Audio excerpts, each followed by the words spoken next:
Welcome to Monologues by Hassie, where I'm going to be dropping unsolicited brain dumps from the depths of my grey matter. I'll talk about life, money, society, and self-development, plus whatever else lies up there, whilst hopefully not getting cancelled in the process.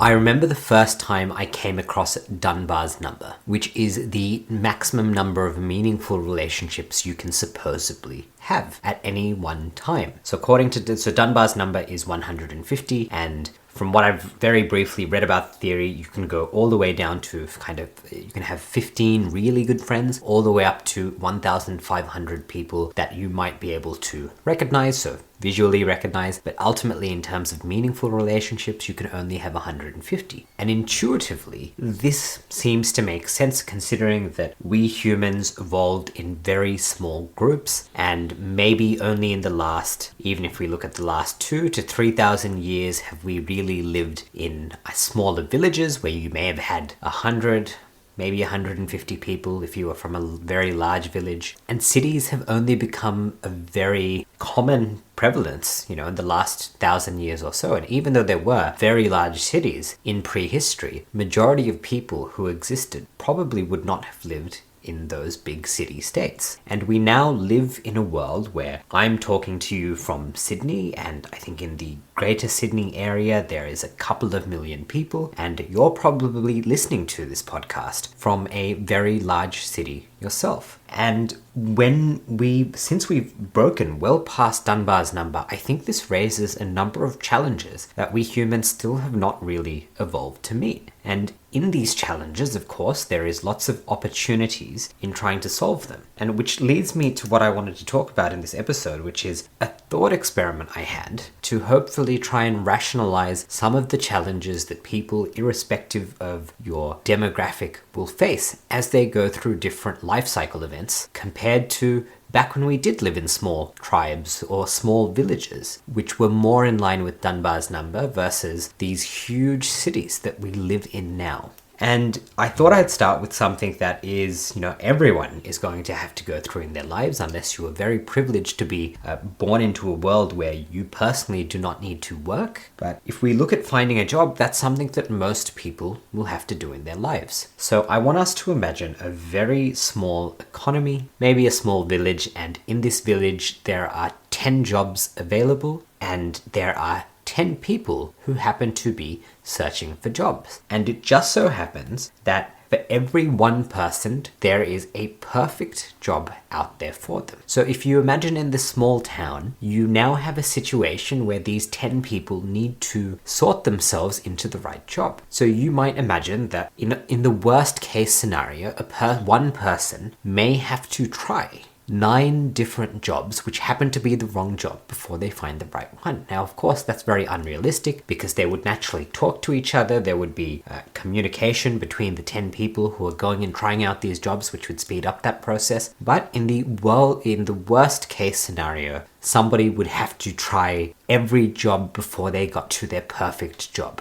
which happened to be the 10th job. Now, if we look at a much larger society, if you imagine a society, now let's scale that number up, and we're going to keep some of the ratios the same. So now we're going from an economy where we have 10 people looking for 10 jobs, all the way to a much, much, much larger town or a small city where we have 1,000 jobs available, and there are 1,000 people looking for these jobs. Now, it just so happens that just like in the first example, there are 10 types of jobs available for these 1,000 people. So for each type of job, there are 100 people who fit into that category, and for them, that is the right field for them to be in. Now, in this scenario, it's very different. You can imagine the worst case scenario now that we have 1,000 jobs and 1,000 people is, hypothetically, somebody would have to try out 901 jobs before they found their perfect job. And that's the worst case scenario. And of course, it's very unrealistic. That is typically not going to happen. But it does highlight the problem that we have. As we scale the size of our systems, we now have a matching problem. Because we humans, even though the probability that you will find your ideal job is still 1 in 10, Because remember, even in the bigger economy with 1,000 jobs and 1,000 people looking for those jobs, there's still only 10 types of roles, which is the same example as we had when we were looking at the economy of 10 people and 10 jobs. So the base rate is the same. You still have a 10% chance of finding your job. However, you now need to sift through more jobs to potentially find the right one. And in this example, we're ignoring the fact that people might be able to speak to each other and speed up that process and help each other to get into the right type of role. But it really does illustrate that matching problems are a huge issue as systems scale. And society as we live in now is a system that has gone from small tribes of 10 to, villages of 100 and 150 people, much in line with Dunbar's number. And now we've absolutely scaled that up to where we live in metropolises of millions of people. And even then you might be in a situation where you travel for work and you go to somewhere where there's another group of million people. So finding even though there are more opportunities available, potentially finding the right opportunity becomes harder. And this doesn't just apply to jobs. You can take this thought experiment and we can apply it to another thing which humans do, which is finding a mate. And if you're in a economy where, in a mating market, in a small tribe, and, for the purposes of demonstration, I will use heterosexual couples. But if there are 10 women and 10 men, it is very easy for those 10 women and 10 men to figure out who is the right person for them, should they wish to couple up. It is a much simpler problem to solve. And even if, and that's with, one person, there's a 10% chance that out of the 10 people that you're looking at of the opposite gender, that one person is for you. And we take that same rate of 10% and we look at maybe a very large city where there is 100,000 single men and there is 100,000 single women, and that for 10,000 of the men, another 10,000 of the women are suitable. So the same base rate, 10%, because of the size of the sample that we're looking at, because it's, there's 200,000 people now. We're not looking at 20 people trying to find partners. The matching problem is huge. And again, if you had no access to information and to be able to filter more readily who is the right partner, hypothetically, in that example where we have 100,000 men and 100,000 women, you might need to date 90,001 people before you find the right person who you can pair with and go start a family. And this really illustrates what I think is a huge challenge that people are facing in today's society. And it's no longer just a matter of these are the people in your immediate proximity in your city. You and I right now are having, unfortunately, a one-way conversation, and we might be very geographically separated, but we can still have this conversation. And it is because we have the internet, and all of a sudden, we're not just in one city of a couple of million people, we're in this huge world that has been shrunk by the internet. So all of a sudden, these matching problems become even more drastic because we have more people in our sample size. There are more jobs for us to do. There are more partners that are more accessible to us. It is almost like the availability of all these choices makes it so much harder. And that's where there's opportunity, and you can see where opportunity has come into these markets. If we go back to the first example where we were looking at matching problems in a labor market, people looking for jobs, there are job sites and job aggregators and employment services, and what they try to do is they try to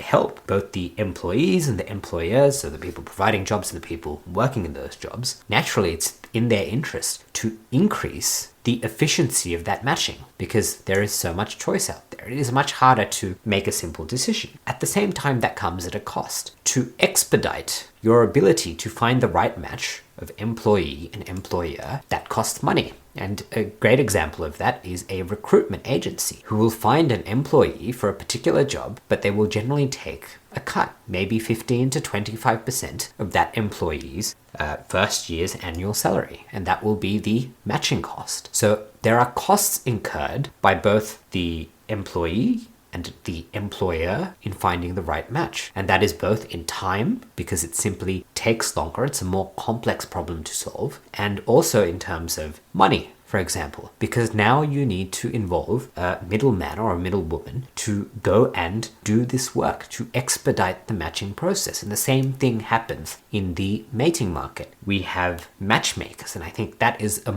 we view that as a more traditional form of getting people together. But when you think about matchmaking only really became a problem when we humans started living in larger societies. So maybe 2, 3, 4,000 years ago, matchmaking becomes a very viable career path. Prior to then, if you're in a small tribe and the only people you see are the same 30 people that you're always around, you will quickly realize whether there is a match or whether there isn't a match for you. And it's no longer a problem that you will spend energy on. But that is no longer the case in our modern society, because not only have our cities grown, we've also shrunk the psychological boundaries between people living in multiple parts of the world. And one of the biggest ways we've done that is in internet, but to a certain extent, we've also achieved that with something like modern air travel.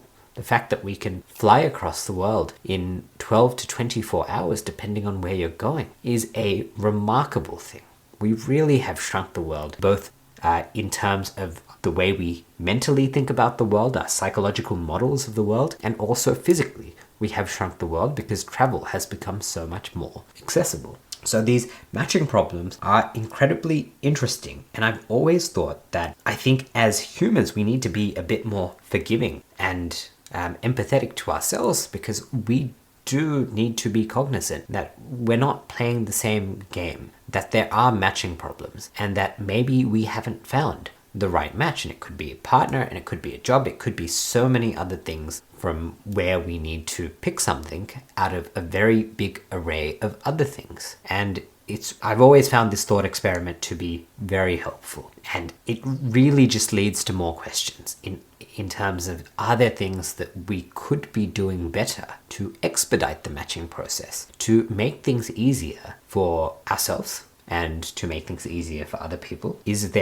Are there better solutions than what we currently have? And I absolutely think that as society grows even more, there is going to be lots of opportunities to solve these matching problems. So that's me talking about matching problems. I will end this episode here. Hopefully you found that thought experiment somewhat useful, and hopefully it created a mental model in your head that now you can extrapolate and try to explain things that have happened in your life and challenges that you might be facing, trying to find the right opportunities for yourself. And with that, I wish everyone listening to this podcast great success on all your endeavors.